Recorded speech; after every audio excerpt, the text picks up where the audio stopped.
Hey everyone, today I have Param. How's it going, guys? You're a substance abuse counselor?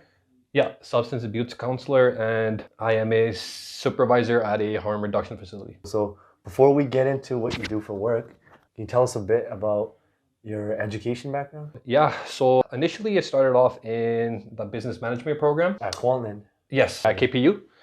I did about a year. I really couldn't really resonate with it, so I thought I just needed a change. Yeah. At the time, I was going through a lot of anxiety and depression issues myself, so I just took a psych elective, Psych 1100, I believe, and I just fell in love with it. And I switched programs, and over time, I just graduated with a major in psych. So what do you do for work now? I work as a substance abuse counselor with my mentor and also my coworker, my other job, Cam Jagpal. I work under Mukti Society, and currently we are contracted with Night and Day Recovery. It's a society that has about, I believe, 6 recovery homes where they have about 10 people each. So it's more group facilitating than anything.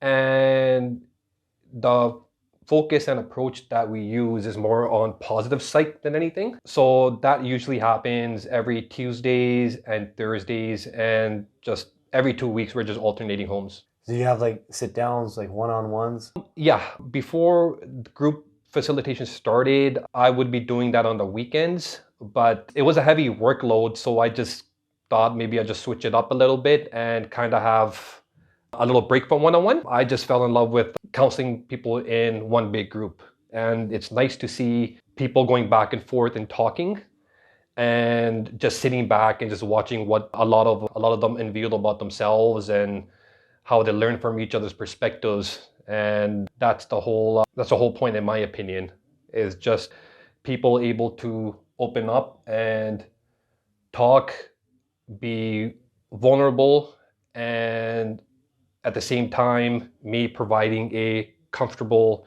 safe space for that to happen. And of course, with that comes confidentiality, and that's of utmost importance. Yeah. And yeah, that's high priority. So in the group setting, it's probably like 10 people per house, did you say? Yeah, 10 peoples per house, yeah. And then everyone sits together. Yeah, but just think of 10 individuals sitting in a living room, just kind of like not in a circle, but more just around you. And then, I'm just sitting in the middle or at the front, and it's just me guiding the conversation back and forth. And pardon? Is it like a process or like a curriculum that you have? So what I do is that it's our task and responsibility of coming up with certain assignments as well. So every week, I kind of take a look back with what assignments would be appropriate. And so for me, it's always been leaving a resource with them at the end of the day where they can refer back. But every time it's just an assignment which I can go over with them. And sometimes we do it as a group, and sometimes people have this preference of doing it themselves.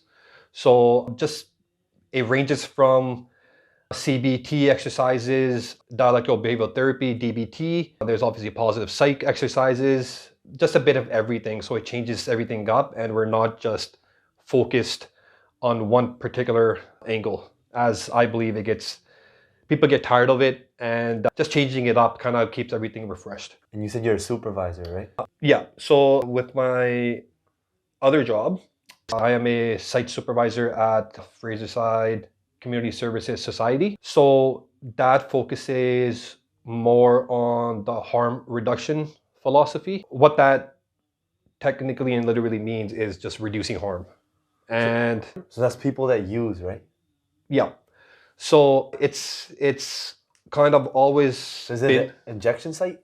not necessarily, but it's something similar. Yeah. It's always been a controversial topic, but it's just if the residents there, if they're able to use and it improves their quality of life, that's the approach where we feel like it's more helpful than anything, right?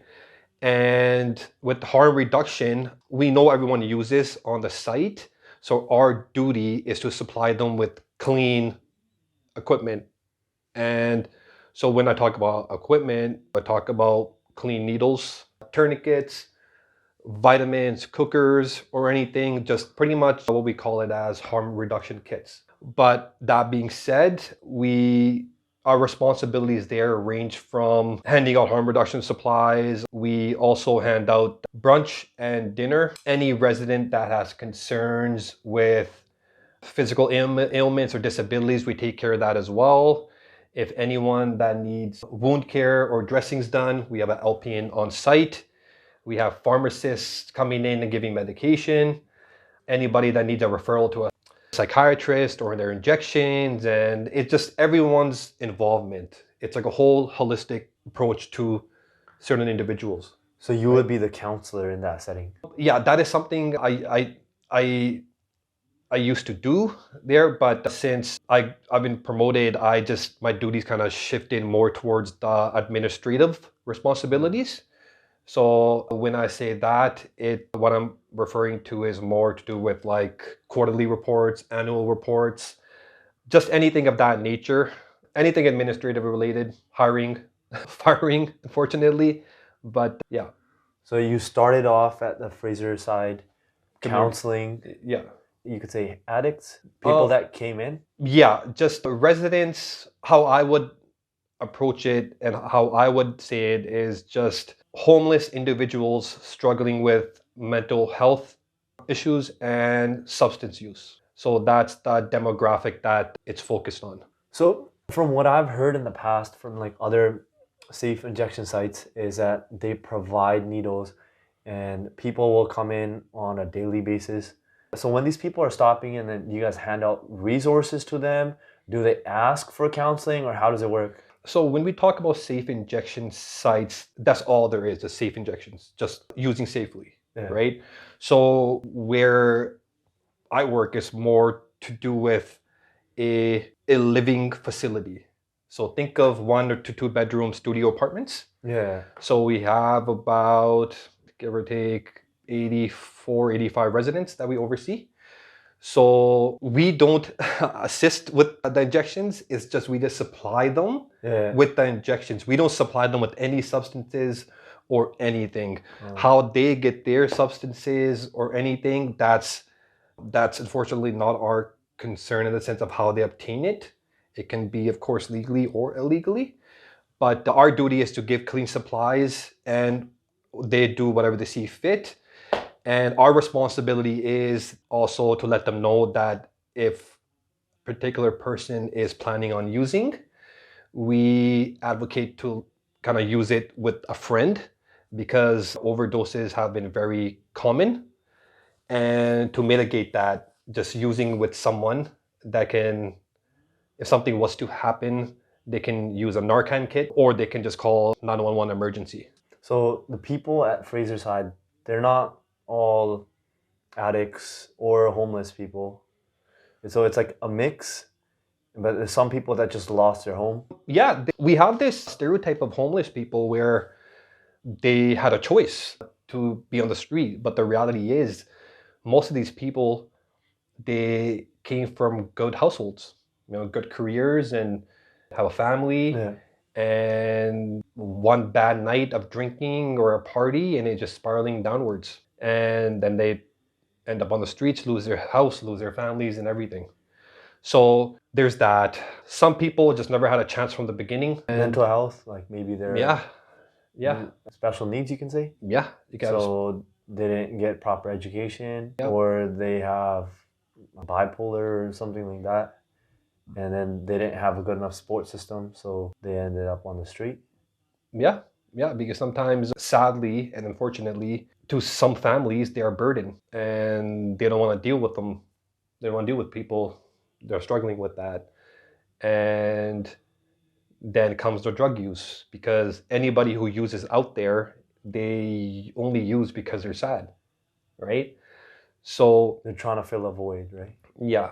And while they're on this path to fill this void of sadness, they're also destroying themselves. And the reality is with most of these people, there is no turning back, right? And the dark side about this is that people die in their home, get removed, and someone else takes their place. And it's kind of human warehousing, but at the end of the day, it's just you gotta roll with the punches, and you know, just as much as there's a dark side to this, there's also a positive one. And just like I said, there's no better feeling in helping and finding service in others, right? So you said they get removed when someone dies? So let's just say there's an individual that's been using drugs heavily and person ODs. No one knows what happened to them. Despite wellness checks, they pass on. And, you know, we got to go through the whole process with police and coroner determining what happened and everything. Then the whole process is this, you know, we have to clean up the units in the home, let the family come in and take the belongings and everything. So that's at your facility? That's at the facility, yes. So what I'm saying is that we do see death as well. And right when that happens, it's a fast turnaround. Room gets cleaned, 3 months, someone else pops in and lives there. So when you were counseling at Fraserside, what type of counseling is it? It's all substance abuse related, Oh. and it's just another resource that's there. And if someone needs it one-on-one, it was conducted. Do you like your current position as a supervisor? Yeah. Or did you like counseling? I like the supervisory position right now because it's new. It provides me with growing opportunities in the organization. It gets me excited to learn new things as well. Now, my goal has always been to one day get my master's degree in counseling. I'm still focused on that, but is there a timeline to when I'll start and go? I can't say. I would say that's one of my next goals that I want to tackle. And once everything kind of settles down, a little bit of work and everything, then I can kind of navigate a lot of things to accommodate something like that. Because as we all know, doing a master's degree takes a lot of commitment, and you have to be committed to something like that. And yeah, that's what I'm currently aiming for. How many years have you worked at Fraserside? It has been about 4 4 years. Yeah, 4 years. Which did you like, or which do you like better, the one-on-one or the group, or preference? Right now, the group is nice. Like I said, it's just for me, it's just fun because I kind of like it when people are thinking and then someone speaks and then there's like another individual that pops in and they try to figure out things between each other. And you get to see a lot, right? And then, you know, you can hop in when you need to hop in. But the one-on-one is nice too, but ideally one-on-one is going to be where I want to be at the end. Yeah. But this for me is just a learning experience to see new things. Tell me some like interesting, crazy stories maybe.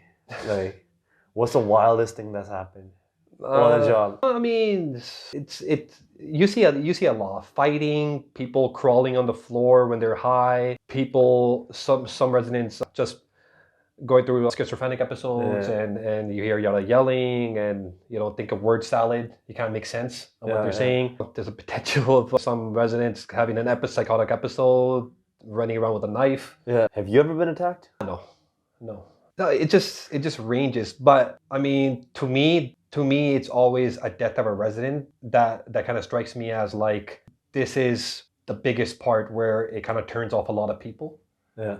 Right. And so I would say it's more to do with death, like just walking into a room where there's a body's been there for 3-4 days, just giving off this odor like I can't explain. Yeah, so you do see a lot of death. That's the wild thing, I would say.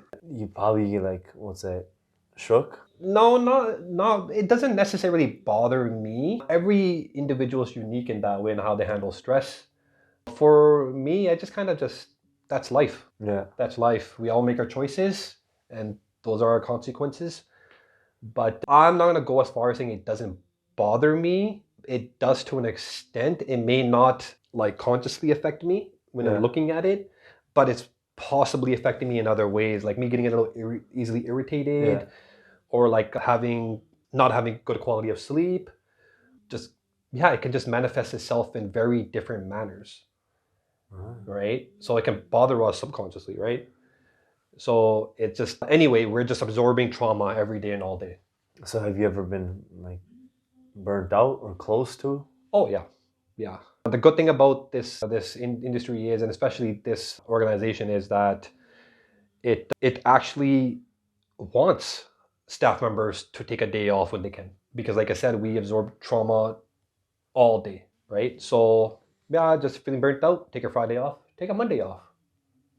So if someone's interested in working with people that have substance abuse issues, is there any advice that you would give them that maybe would, they take a second thought on like, do I want Okay. to do this? All I can say is get ready to get yelled at, sworn at, because we got to remember it's the environment that these folks have grown up in has been very chaotic, and the way they regulate their emotions is through anger more than anything. So you kind of have to have a thick skin and never personalize anything that they say. So people make racist comments, they swear, but it's all about understanding about like, okay, hey, we know this person's struggling, they don't mean it. They're just having a hard time regulating themselves emotionally to have a healthy approach to a conversation. So that itself, for someone that can't handle it, I can feel that can kind of burn them out easily and kind of just completely avoid this type of work or anything. But someone, a good candidate for this type of work is just mentally able to take that type of verbal, I don't want to say abuse, but this verbal attacks, just daily basis, just seeing people who are high walking around and just death and stuff. Yeah, you just generally need to have a strong mindset in that approach. But it's also important to find activities to de-stress, you know, just taking time to yourself, working out, going to the gym, reading a book, just to sort of get away from all that at the end of the day, right? But yeah, at the end of the day, if one advice that I was to give to anybody considering this type of career option is just not personalizing anything that's being said. That's it. Like everything that I was taught in my psych classes, I'm seeing. So anything that I was taught there, it equipped me and got me ready to an extent to see it like in a practical setting. There's a theory and a practical side. So whatever I learned, I was able to put that to use. All right. Thanks, Param, for sharing. No worries, Appreciate it, man. man. No worries, man. Anytime.